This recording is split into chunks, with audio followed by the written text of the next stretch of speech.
sick Minion. That's how he turned out.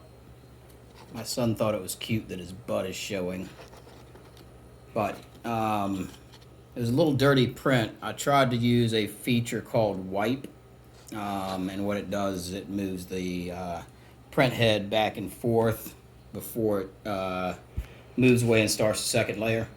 But unfortunately it caused a lot of buildup in places. So still got some cleanup, and the color is just a quick coloring just so that I could have it ready for my son to show his online classmates with a little detail.